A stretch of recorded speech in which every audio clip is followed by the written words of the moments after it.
Nah, Mada Pasha ini dia seorang sebetulnya pengkhianat, bisa disebut sebagai seorang pengkhianat Utsmani ketika itu. Kenapa? Karena Mada Pasha ini ternyata memang dia di belakang layar dia ini memang dia punya hubungan yang kuat dengan Inggris. Antek ya, Intinya antek asing lah dia. Memang antek asing. Kalau di zaman Sultan Abdul Hamid ini kan demokrasi itu kan sangat ditentang oleh Sultan Abdul Hamid. Sangat ditentang. Nah, setelah lengsernya Abdul Hamid ini mulailah sistem demokrasi itu diterapkan. Benak kaum muslimin itu banyak yang sudah ternodai, ya, terprovokasi oleh yang namanya ide-ide sekulerisme. Ya, sekulerisme dalam arti adalah memisahkan antara agama dengan kehidupan. Artinya agama itu hanya berada di pojok-pojok masjid, agama itu hanya berada di pojok-pojok gereja. Ya, untuk kehidupan bermasyarakat maka kita perlu merumuskan ulang, bermusyawarah kembali. Ya, aturan mana yang kemudian kita akan pakai, gitu kan? Dan ini terjadi lama, gitu kan? Tapi sekarang nggak ada. Sekarang udah betul-betul hancur nih, nggak ada lagi. Dan kenapa bisa nggak ada wilayah atau daerah yang mereka ingin kembali menegakkan daulah khilafah? Karena nasionalisme yang mengakar tadi.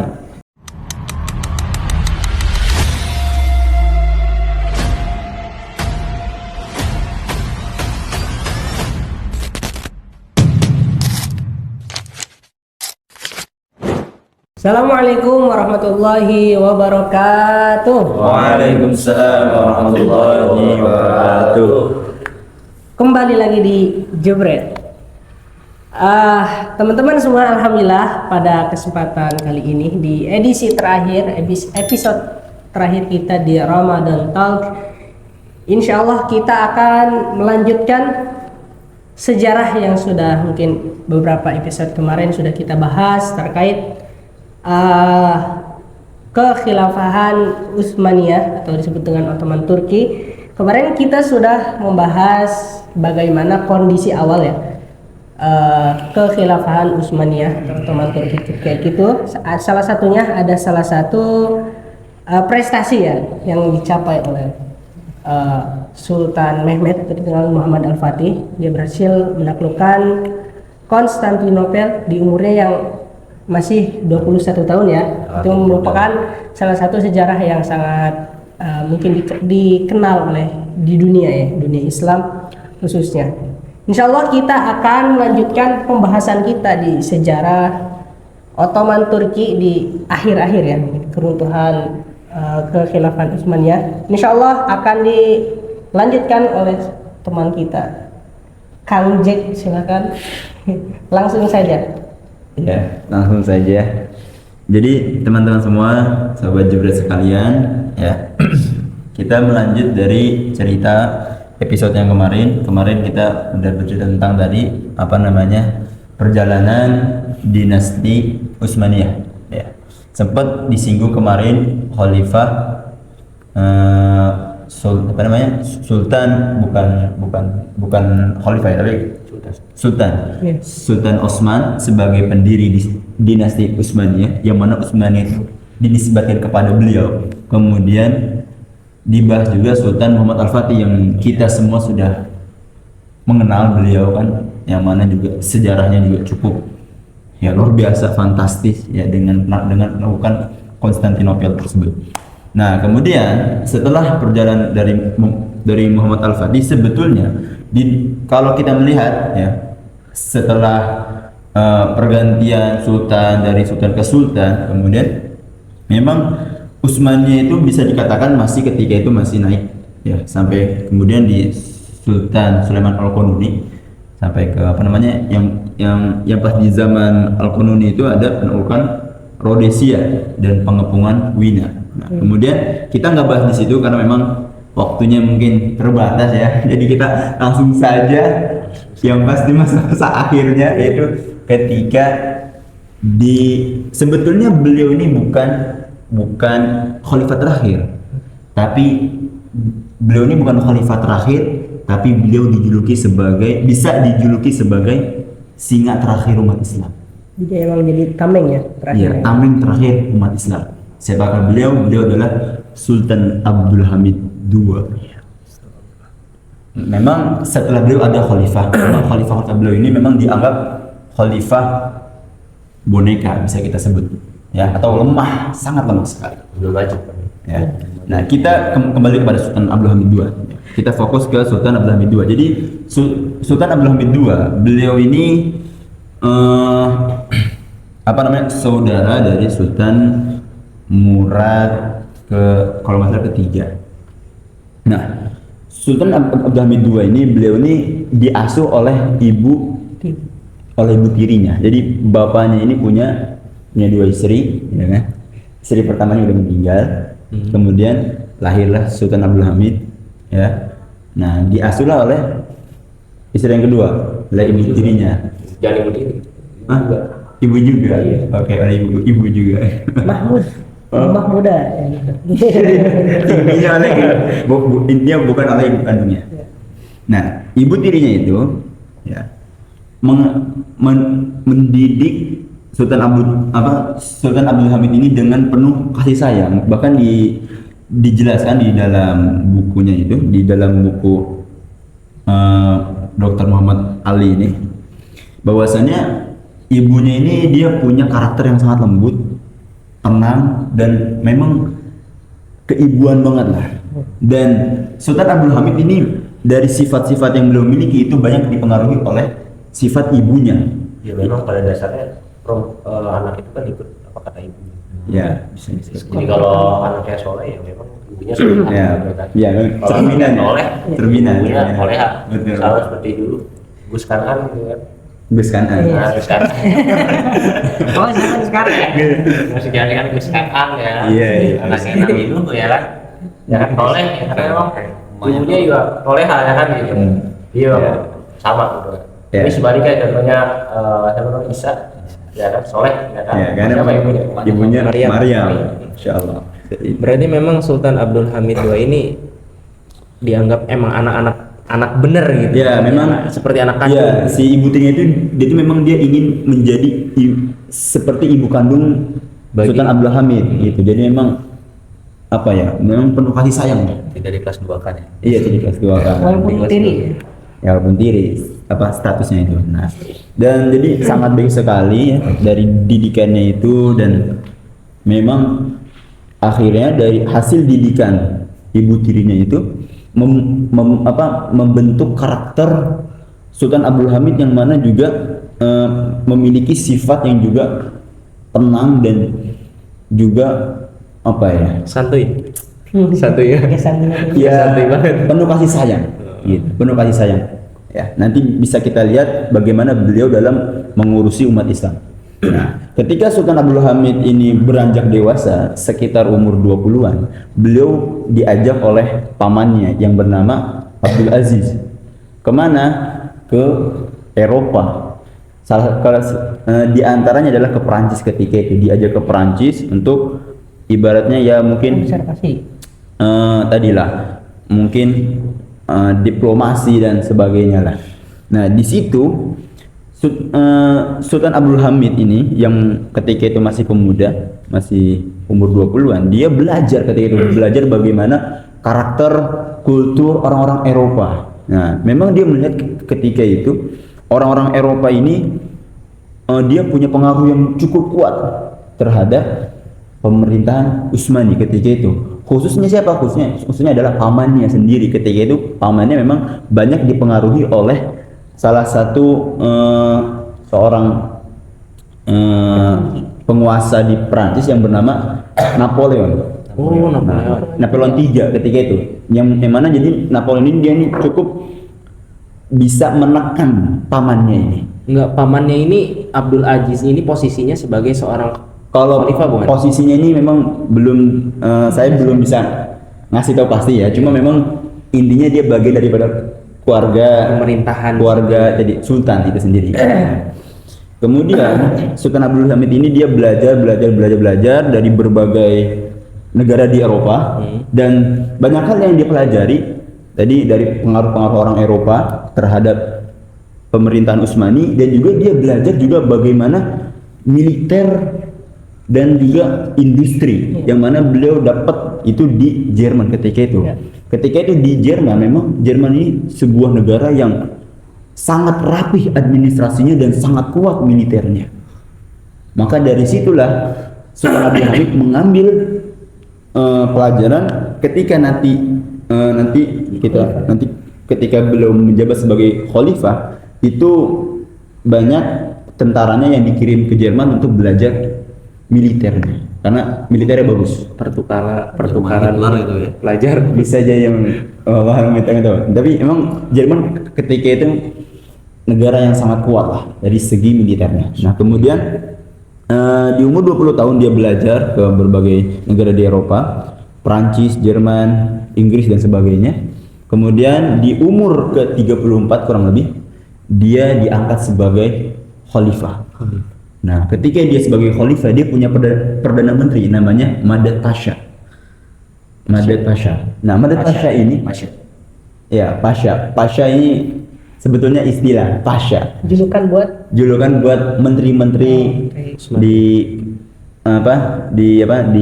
pemerintahan ketika itu. Nah, Madad Pasha ini dia seorang sebetulnya pengkhianat, bisa disebut sebagai seorang pengkhianat Utsmani ketika itu.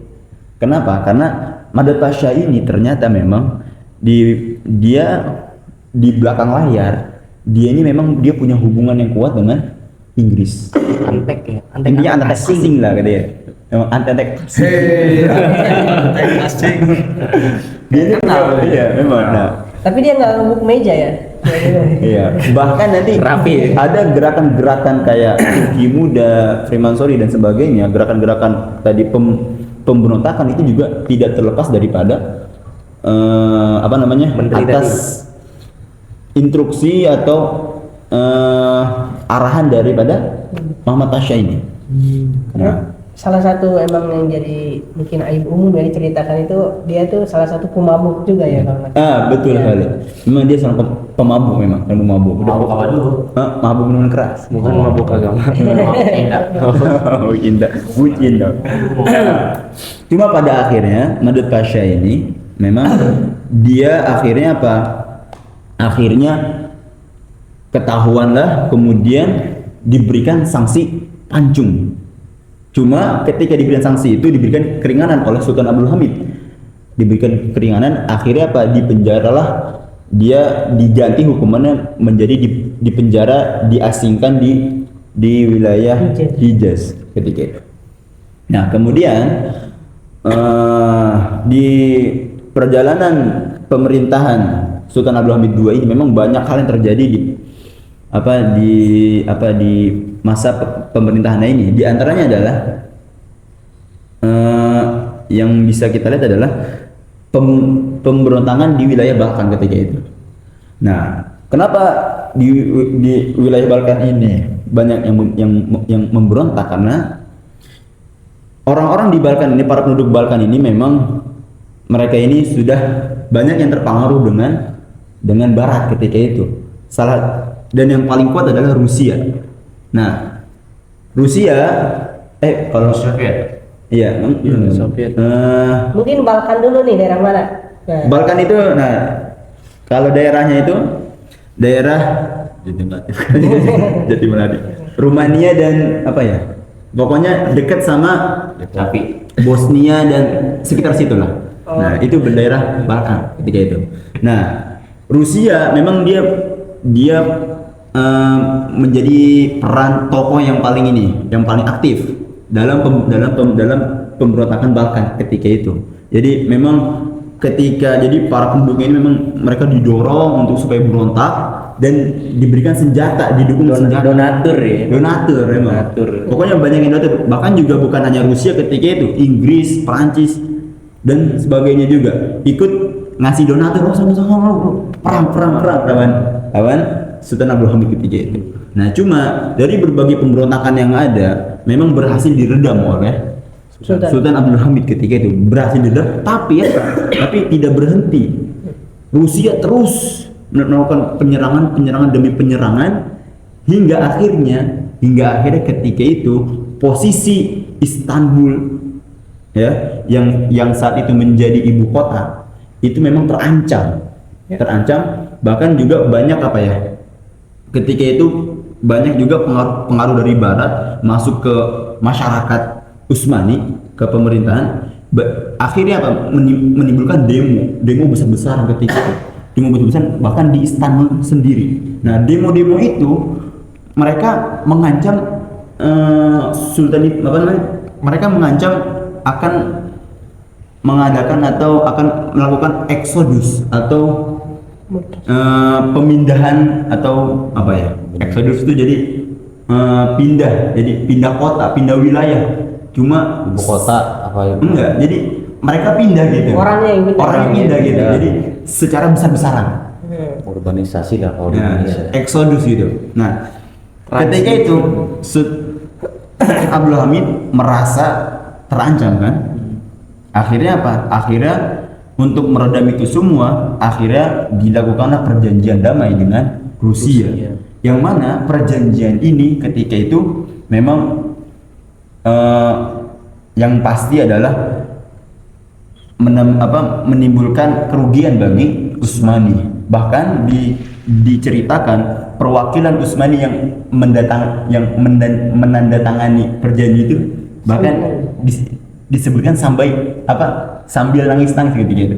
Karena apa? Karena saking ya tidak terima lah dengan perjanjian itu. Cuma kan mau bagaimana lagi? Keterpaksaan. Nah, akhirnya ditandatanganilah kesepakatan itu dengan Rusia, yang akhirnya memang banyak wilayah-wilayah Utsmani yang berhasil direbut ketika itu, berhasil direbut oleh Rusia dan sekutu-sekutunya, ya, Inggris dan Perancis dan sebagainya. Nah, cuma memang yang paling menguntungkan adalah Rusia.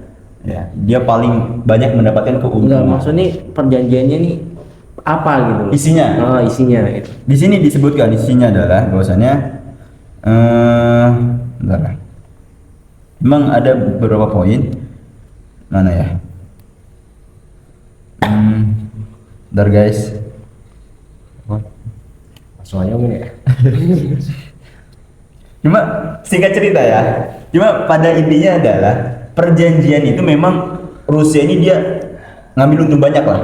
Nah, cuma dari kesepakatan ini itu membuat kecemburuan sosial bagi yang lain. Oh iya.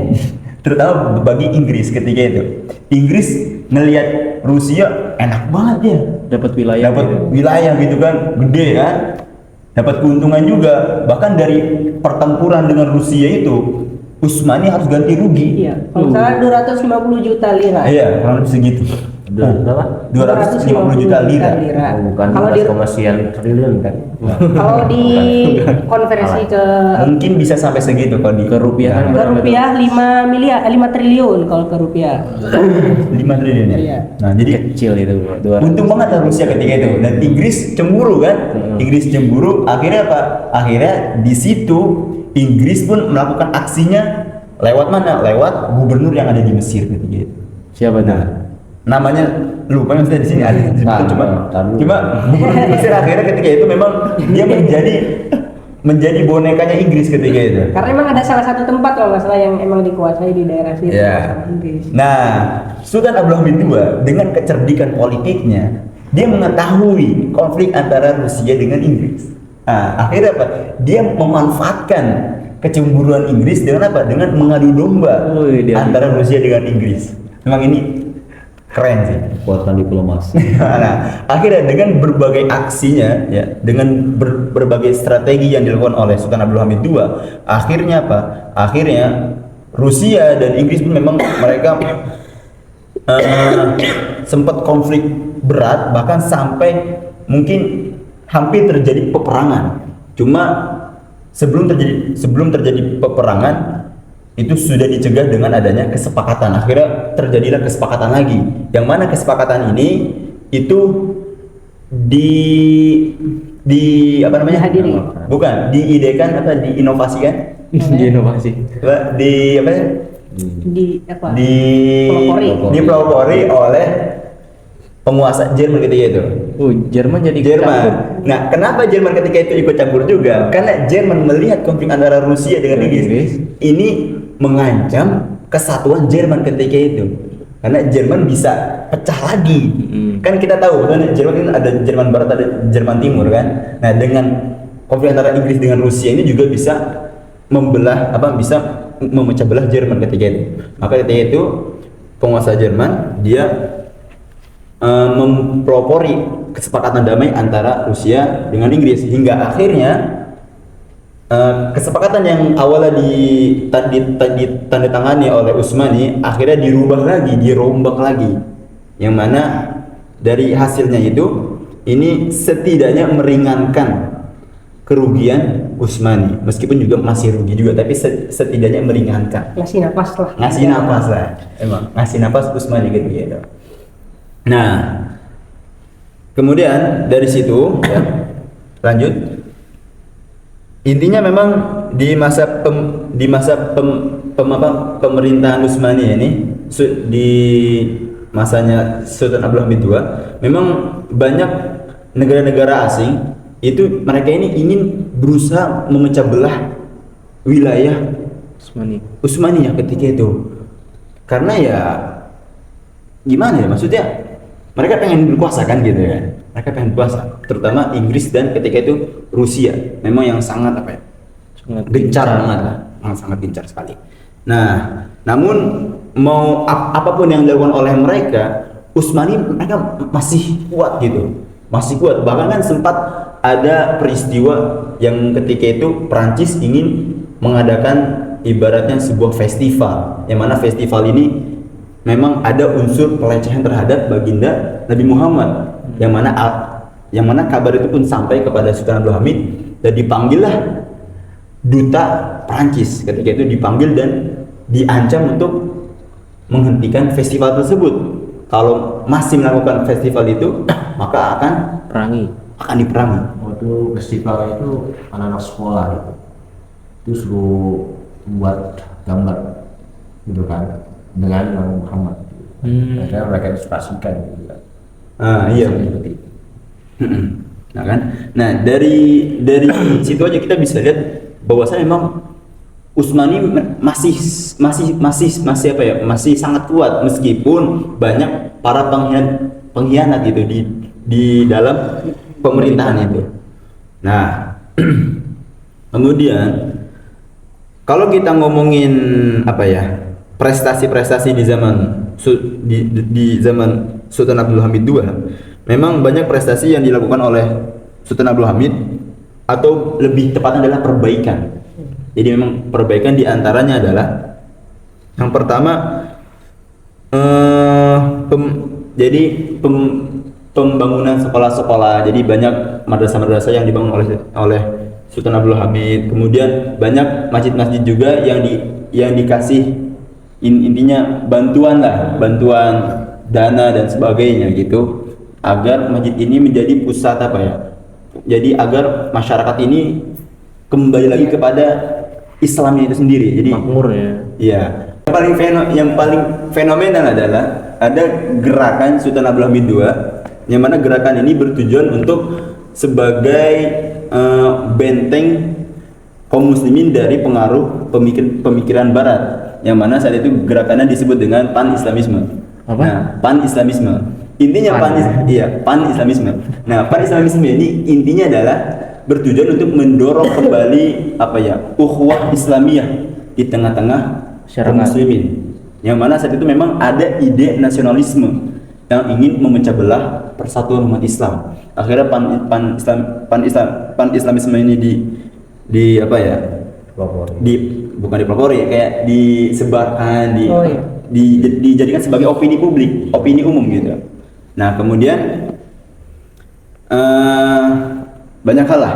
Kemudian dari situ ya, singkat cerita karena waktunya juga terbatas ya. Di masa-masa akhir keruntuhan Utsmani ya. Nah, ketika itu memang banyak para pengkhianat yang sudah masuk ke dalam sistem pemerintahan. Banyak perdana menteri yang mana mereka ini di belakang layar ini punya hubungan dengan asing kan. Kemudian di antaranya adalah yang menjadi tokoh yang apa ya, yang menjadi pelopor gerakan pemberontakan itu adalah ada yang disebut dengan Turki Muda. Turki Muda. Nah, Turki Muda ini adalah para mahasiswa yang mana mereka belajar ke Eropa. Awalnya sih niatnya baik untuk belajar nyari ilmu, tapi pas balik-balik malah ngancurin negara, menghasut masyarakat untuk memberontak kepada kesultanan ketika itu, ke Utsmani ketika itu. Nah, Turki Muda ini memang cukup besar pengaruhnya dan juga dibantu oleh negara-negara yang lain. Jadi kayak Inggris, Prancis dan sebagainya. Kasih beasiswa ya ibaratnya. Nah, dari situ ya, dan juga kelompok yang paling juga apa ya berpengaruh itu juga kelompok orang-orang Yahudi. Yahudi Ya, orang-orang Yahudi memang dia juga, karena mereka ini punya kekuatan di harta yang besar gitu. Mereka bahkan bisa, jadi ketika itu kan Utsmani ini kan masih dalam dalam kondisi krisis. Jadi punya hutang yang pokoknya besar banget, dan orang Yahudi ini mereka sanggup untuk membayar hutang negara. Tapi ada syarat. Tapi ada syaratnya. Palestina harus diberikan. Ada udang di balik batu. Iya, memang. Cuma Sultan Abdul Hamid ketika itu menolak kan dengan keras tawaran itu. Nah, pada akhirnya singkat cerita, organisasi tadi yang mereka ini berontak kepada kesultanan, mereka membuat gerakan-gerakan yang pada akhirnya adalah Sultan Abdul Hamid pun berhasil dilengsarkan. Tepatnya akibat peristiwa 31 Maret tahunnya 1900 berapa gitu? 09 ya? Jadi peristiwa jadi ada namanya peristiwa 31 Maret. Peristiwa ini memang sengaja direkayasa untuk apa? Untuk mencoreng nama baik kesultanan Sultan Abdul Hamid. Jadi Sultan Abdul Hamid dianggap sebagai khalifah yang boros, penumpah darah dan sebagainya. Hingga akhirnya khalifah pun dilengsarkan. Dan setelah dilengsarkan, diangkatlah khalifah namanya Muhammad Rosyad. Muhammad Rosyad ini sebetulnya dia bisa disebut sebetulnya bukan khalifah ibaratnya kayak bonekanya Inggris dia itu sebetulnya. Dia itu di bawah kendali Inggris, dan pokoknya setelah turunnya Sultan Abdul Hamid itu, khalifah setelah itu adalah khalifah-khalifah yang mereka ini bisa disebut sebagai boneka-boneka asing. Ya, hingga akhirnya nanti muncul nama Mustafa Kemal Atatürk. Nah, Mustafa Kemal Atatürk ini adalah memang dia ini sengaja dibuat sebagai seorang pahlawan di tengah-tengah umat Islam sebelum dia akhirnya mengubah semua sistem pemerintahan juga berarti. Ya, antek asing juga. Cuma sebelumnya ini dia dikenal sebagai pahlawan, bahkan disebut sebagai Ghozi. Ghozi itu yang mana kalau kita kenal orang yang benar-benar berjihad demi agama gitu. Ya kan? Ghozi, ya kan? Masya Allah. Jadi luar biasa lah. Namanya baik gitu, sangat baik di tengah umat Islam. Nah, umat Islam sudah percaya kan dengan Mustafa Kemal Atatürk, hingga akhirnya dia ini punya dukungan umat, dan singkat cerita dia pun berhasil menduduki posisi pemerintahan sebagai khalifah, sebagai pimpinan, sebagai penguasa ketika itu. Siapa? Mustafa Kemal ini. Cuma pada akhirnya si Mustafa Kemal ini dia mengubah semuanya. Presiden kali bukan? Iya, presiden. Presiden. Karena memang sebelum dirubah karena sebelum dia naik memang itu semua udah dirubah. Iya. Karena kan kalau di zaman Sultan Abdul Hamid ini kan demokrasi itu kan sangat ditentang oleh Sultan Abdul Hamid. Sangat ditentang. Nah, setelah lengsernya Abdul Hamid ini mulailah sistem demokrasi itu diterapkan. ya. Sistem demokrasi diterapkan dan hukum syariah Islam dihapus, diganti. Salah satu apa ya yang diubah itu apa situ? Salah satunya. Salah satunya adalah kebijakan yang dibuat oleh Mustafa Kemal Atatürk adalah semua intinya ya, semua yang berbahasa Arab itu dihilangkan diganti dengan bahasa Turki. Bahkan azan ya juga diganti dengan bahasa Turki. Para wanita muslimah nggak boleh pakai hijab. Wih, ngeri juga ya. Bahkan sangat keras sekali. Dan museum Masjid Hagia Sophia itu dijadikan sebagai museum. Dan Masjid Al-Fatih yang awalnya masjid itu diubah jadi gudang. Makanya banyak hal yang dilakukan oleh Mustafa Kemal Atatürk ini. Tapi dengan kebijakan yang dia buat, orang-orang masyarakat Turki ketika itu mereka mendukung gitu. Bahkan dengan gelar Atatürk itu kan bapaknya Turki.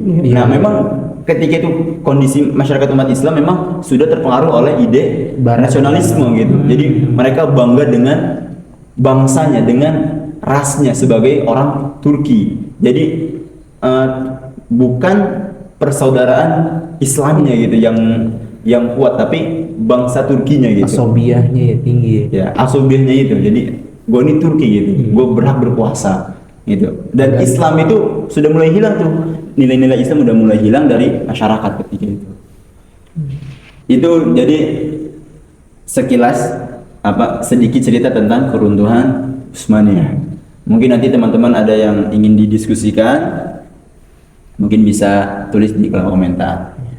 Jadi ini mungkin Kang Insan ingin menambahkan sedikit terkait kultur yang Oke. Kang Ijal silakan. Sebenarnya menjelaskan tentang posisi Khilafah Utsmaniyah atau dinasti Utsmaniyah itu banyak sisi yang perlu kita tempati gitu kan.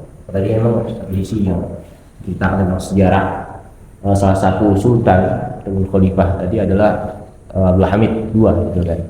Tapi saya mencoba ingin menjelaskan dari sisi aspek pemikiran ya. Karena memang perang pemikiran itu luar biasa sedang besar-besar ya ketika masa Khilafah Utsmaniyah gitu kan.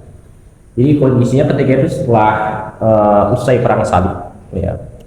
Usai perang salib itu kan terjadi sekitar 200 tahun ya. Dimulai dari abad ke-11 sampai abad ke-13 dengan perang salib antara kaum Kristen melawan kaum Muslimin ketika itu.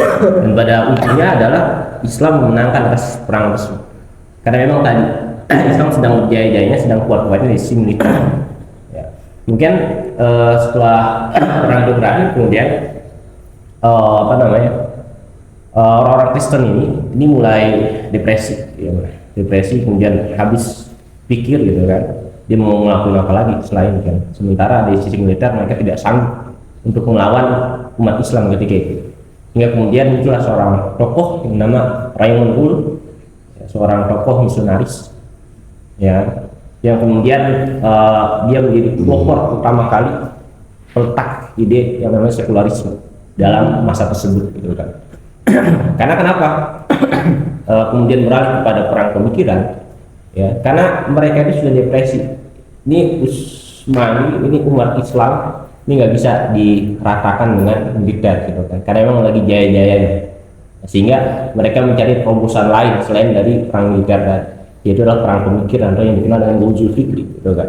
Nah, terjadi ketika tadi setelah perang salib tadi, dengan cara apa? Mereka kemudian mengadakan seminar-seminar ya di wilayah kaum muslimin, dan itu diterima, dan itu juga menjadi cikal bakal kemudian kaum muslimin menerima orang-orang Eropa memasuki tempat-tempat mereka ketika itu, termasuk dia mengadakan presentasi gitu kan, hingga kemudian benak kaum muslimin itu banyak yang sudah ternodai ya, terprovokasi oleh yang namanya ide-ide sekularisme ya. Sekularisme dalam arti adalah memisahkan antara agama dengan kehidupan.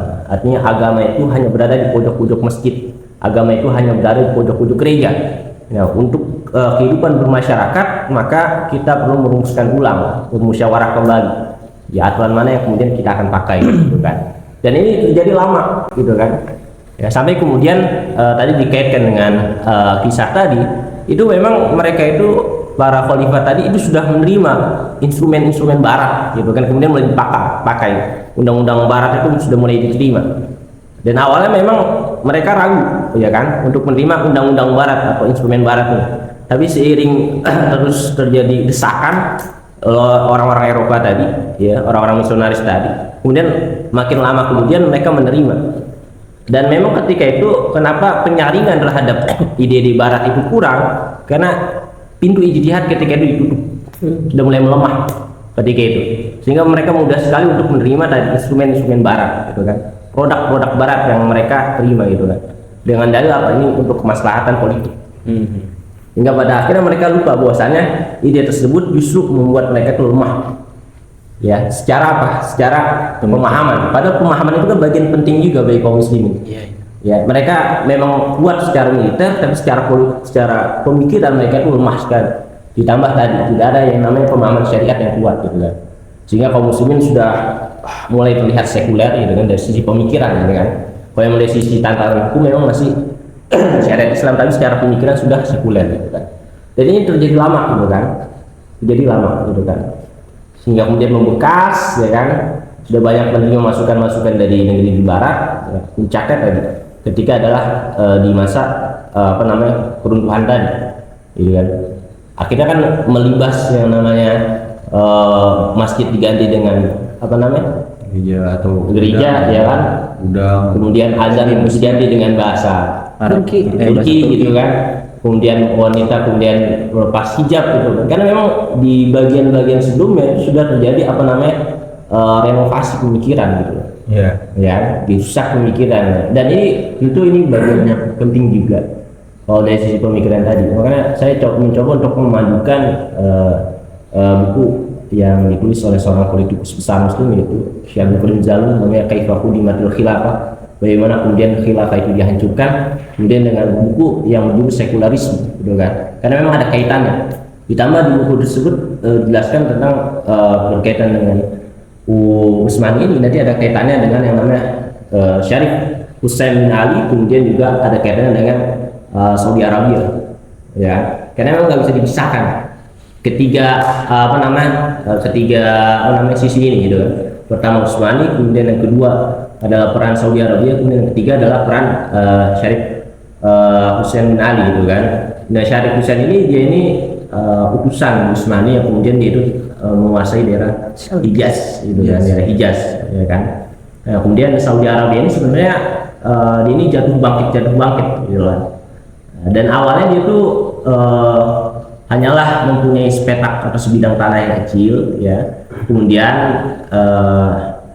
bekerja sama dengan Syekh Muhammad bin Abdul Wahab ya, yaitu tadi Muhammad bin Saud sebagai pendirinya, muasisnya, kemudian bekerja sama dengan Syekh Muhammad bin Abdul Wahab dengan dasar apa? Dengan dasar adalah perang teolog, perang masalah mazhab atau pemikiran gitu kan. Akhirnya orang-orang yang tidak sependapat dengan Syekh Muhammad bin Wahab ketika itu dihabisin, semuanya dibantai, dibunuh-bunuhi gitu. Padahal mereka sendiri adalah kaum muslimin ya, mereka menyatakan itu merupakan perang pemikiran atau perang mazhab, padahal sejatinya mereka sedang melakukan politik gitu. Jadi politik ya kan, tetapi mengatasnamakan agama seperti itu ya. Kemudian jatuh bangkit ya dari yang namanya tadi keturunan Muhammad bin Saud. Dan juga ada yang namanya pengaruh dari Eropa gitu. Tapi saya hanya menceritakan tentang sisi pemikiran aja ya. Jadi insya Allah akan dilanjut oleh Kang Ihsan ya, berkaitan dengan tiga peran tadi gitu kan. Jadi intinya yang namanya peruntuhan Utsmani itu tidak hanya kemudian dilihat dari aspek bagaimana Utsmani itu runtuh secara diplomasi ya di akhir-akhir masanya, tetapi juga itu berkat atau pengaruh dari ide-ide ataupun pemikiran sebelum-sebelumnya gitu ya. Dari masa tadi setelah pelaksanaan tadi gitu kan. Ya kemudian mengakar kepada benak kaum muslimin hingga pada akhirnya kaum muslimin kehilangan arah ya, kehilangan pemahaman terhadap syariat sendiri, menganut ide-ide barat, dan pada ujungnya adalah lemah. Karena memang yang namanya pemikiran itu berbahaya gitu. Termasuk seperti hari ini kan kita saksikan dunia luar ya kan, ide-ide barat, pengaruh barat kan masuk ke dunia kaum muslimin, food, fun, and fashion gitu kan. Hingga pada akhirnya kaum muslimin terpengaruh gitu kan, dimulai gaya berpakaian, gaya makanan, kemudian apalagi apa namanya berperilaku gitu kan, semua mengarah kepada barat gitu. Dan itu mempengaruhi ya. Dan kalau kita bayangkan bagaimana ketika itu kondisi kaum muslimin itu kan, yang memang sedang diajari ide barat, itu luar biasa pengaruhnya, itu tidak apa namanya tidaklah kecil, besar gitu ya. Sehingga kalau kita katakan bahwasanya pengaruh pemikiran itu tidak penting dalam tatanan masyarakat, itu salah. Justru pengaruh pemikiran itu adalah fondasi awal gitu kan, sebelum melakukan militer gitu kan. Karena orang mau melakukan militer kan berpikir dulu gitu kan, sehingga barat itu pintar tadi. Dia sedang lemah, ya kita nggak menggunakan militer, tapi yang kita gunakan adalah pemikiran. Kita serang pemikiran kaum muslimin gitu kan. Dan itu yang terjadi kemudian sampai khilafah Utsmani itu pintar. Tapi kan ada satu hal yang menarik sebetulnya. Kan kita tahu ketika setelah Sulaiman Al-Qununi itu, Sultan Sulaiman Al-Qununi itu setelah masa beliau itu kan memang sudah transisi dari khalifah itu memang sudah melemah gitu kan dalam instrumen berpolitiknya. Dan memang ketika masa kekhilafahan setelah Sulaiman Al-Qununi itu kan mulai melemah dan mulai banyak korupsi, konflik internal yang terjadi sebagaimana yang sudah terulang di sejarah-sejarah yang lalu, dan mereka yang digaris bawah itu ketika mereka sudah meninggalkan atau sudah tidak berfokus pada ilmu kalam atau filsafat. Nah, sedangkan di keterbalikannya itu Kang, di Eropa itu mereka sudah mulai bangkit dengan Renaissance itu. Mereka sudah mulai ilmu pengetahuan berkembang di sana, perkembangan militer, teknologi itu sudah mulai berkembang pesat gitu. Nah, jadi implikasinya apa nih buat dunia Islam? Jadi ketika Barat Islam ketika masa akhirnya itu melemah, tapi Barat yang awalnya hancur itu kan dunia kegelapan, tapi karena sekulerisme tadi kan, mereka ketika memisahkan antara kehidupan gereja dengan negara itu malah jadi bangkit. Nah, Islam ini ketika agama itu disatukan dalam negara jadi lemah di akhir itu. Tapi Eropa dengan mereka melepaskan legalitas agama dari negara itu menjadi kuat gitu. Ini ada kaitannya dengan sekulerisme tadi ya.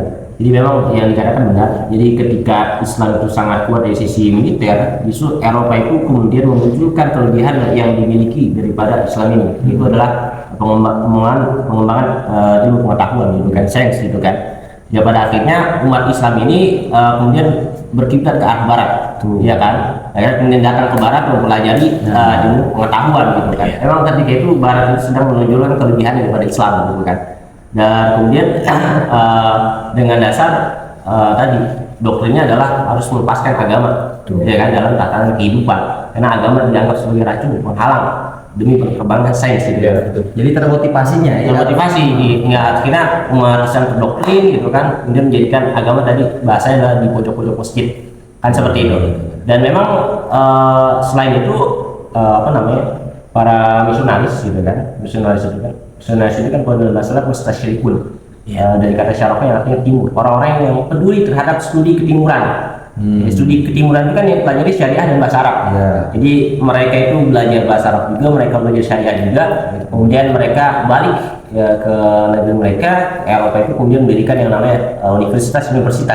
Dan salah satunya ketika pada masa itu ya, itu terjadi kontak kerjasama di Asia apa masalah pendidikan gitu kan.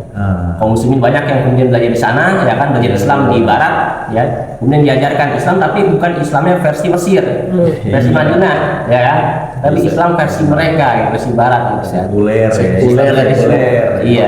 Jadi wajar ketika pulang dari universitas luar negeri itu yang di Eropa itu kemudian otaknya itu dicuci gitu kan.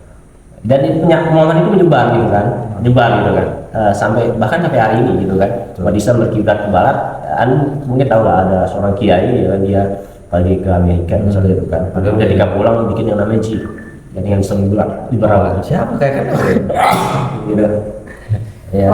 Jadi begitu teman-teman, salah satu emang pengaruh yang paling besar atas keruntuhan Utsmani ialah apa namanya, menyebarnya pemikiran sekuler ya, yang dilakukan oleh orang-orang Eropa yang melalui misionaris itu sendiri, sehingga kaum muslimin terperosok dari segi pemikiran ya, mampu dikalahkan oleh orang Eropa.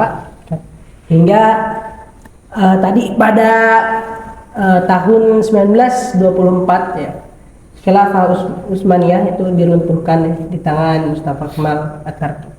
Mungkin silakan yang lain ada. Satu lagi ingin nanya Kang, jadi inti dari apa tadi dibalik keruntuhan Utsmaniyah itu kan faktornya banyak ya, salah satunya oleh negara-negara Barat.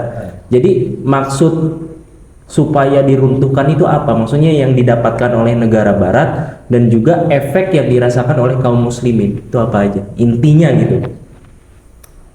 Mungkin Anda bahas dari segi dampaknya. Iya, dampaknya Ke ya. apa namanya? Implikasi lah bagi kaum muslimin setelah khilafah itu nggak ada gitu. Itu yang pertama, umat Islam kehilangan junnah. Karena adalah sebuah bencana terbesar umat Islam sepanjang peradaban, itu umat Islam memang tidak memiliki sebuah institusi yang memang melindungi umat seutuhnya. Mungkin umat Islam waktu dulu zaman Abbasiyah pernah hancur, pernah hilang. Tapi banyak juga negeri-negeri atau wilayah-wilayah yang lain mereka berusaha untuk kembali mengembalikan hegemoni kekhilafahan. Salah satunya seperti di Mesir gitu kan ya, dengan daulah Mamluk. Itu kan termotivasi karena Abbasiyah sudah hancur, akhirnya mereka berusaha untuk mengembalikan kembali hegemoni ekstasi khilafah itu sendiri. Tapi sekarang nggak ada. Sekarang udah betul-betul hancur nih, nggak ada lagi. Dan kenapa bisa nggak ada wilayah atau daerah yang mereka ingin kembali menegakkan daulah khilafah? Karena nasionalisme yang mengakar tadi. Karena kan kita penjajah itu tahu mereka ketika menjajah membawa 3G, dari gospel. Gospel itu lebih ke penyebaran agama atau paham nasionalisme tadi. Karena ketika nasionalisme itu terpancar di satu bangsa atau satu komunitas, maka mereka akan fokus, ya udah ngapain gitu kan, udah fokus jadi Turki aja, ngurusin fokus ke Arab yang aja, lain ya. ngapain lagi harus mendirikan daulah kembali istilahnya. Itu sebuah musibah besar bagi umat Islam. Dan yang kedua itu memunculkan dan sejarah itu mencatat setelah khilafah Turki Utsmani runtuh itu munculkan dua gerakan besar, itu sekulerisme dan juga orang-orang yang ingin kembali mengembalikan ekstasi atau ada reformasi lah, yang ingin kembali menegakkan kembali institusi khilafah tadi.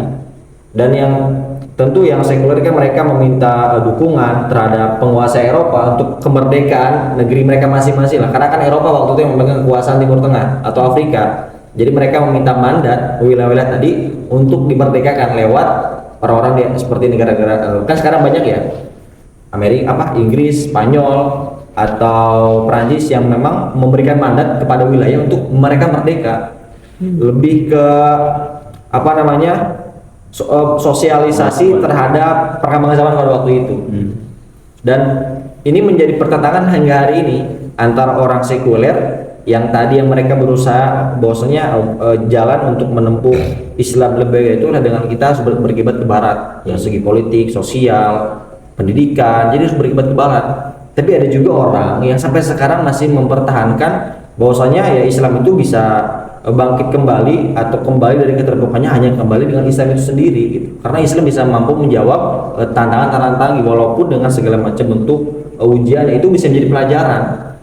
Nah jadi ya mungkin 2 poin ini nggak usah, mungkin masih banyak poin, tapi kayaknya 2 poin krusial tadi yang sangat penting. Yang pertama tadi karena umat sudah kehilangan desa, yang kedua muncul 2 gerakan besar, orang-orang sekuler yang mungkin termasuk dari orang Islam sendiri dan orang-orang yang memang ingin reformasi terjadi. Reformasi dalam arti ingin kembali ada gitu perisai umat gitu kan, yang melindungi umat walaupun di tengah intrik internal problem di tengah mereka.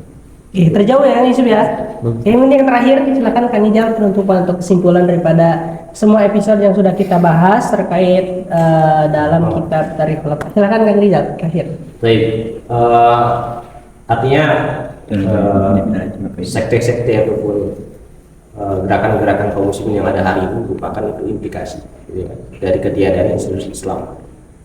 Sehingga kita bisa mengenal namanya Ikhwan Muslimin, kita mengenal namanya Salafi, kita mengenal namanya Jamaah Tabligh, ya, kita mengenal yang namanya Sudah, ya. Semua itu terjadi itu dikarenakan apa? Dikarenakan kaum muslimin tidak mempunyai institusi gitu. Sehingga terpecah belah lah gitu kan. Mereka mempunyai visi dan misi masing-masing dalam mewujudkan institusi tersebut. Ya, tapi sayangnya tadi kan sejalan beriringan waktu ya, itu banyak sekali tantangan gitu kan, terutama dari institusi Islam gitu kan. Dan memang manfaat kemudian Barat itu berhasil menaklukkan Islam ya, itu adalah salah satu mereka itu ingin ideologi mereka itu diterapkan jadikan nomor 1 di dunia gitu, yaitu ideologi kapitalisme tadi itu kan. Artinya ideologi Islam ini mereka ingin singkirkan. Karena pada sejatinya orang-orang Barat, orang-orang kafir itu menginginkan orang Islam ini mengikuti mereka. Jadi kan dari jelas, walan tardu angkal Yahud, walan nasara hatta tattabi'a millatakum. Tidak akan pernah rela orang-orang Yahudi dan Nasrani sampai mereka itu mengikuti ya, terhadap milah mereka, agama mereka, kemauan mereka, ideologi mereka. Seperti itu ya. Sehingga wajar saja gitu kan, ketika kaum muslimin hari ini terpuruk, ya ideologi Islam hari ini adalah jatuh. Ya, karena memang mereka ingin menguasai dan mereka ingin orang-orang Islam berkiblat kepada mereka gitu. Dan dari sejarah yang telah kita bahas dari mulai episode pertama sampai episode terakhir ini ya, dulu kita ketahui bahwasanya sejarah bangkit runtuhnya Islam ya itu memang sudah keniscayaan. Tetapi kita menjadikan sejarah sebagai pelajaran ke depan. Ya, dalil jelas ya alladzina amanu taqullaha wal tanzur nafsum ma qaddamat lighad. Wahai orang yang beriman, takwalah kalian kepada Allah.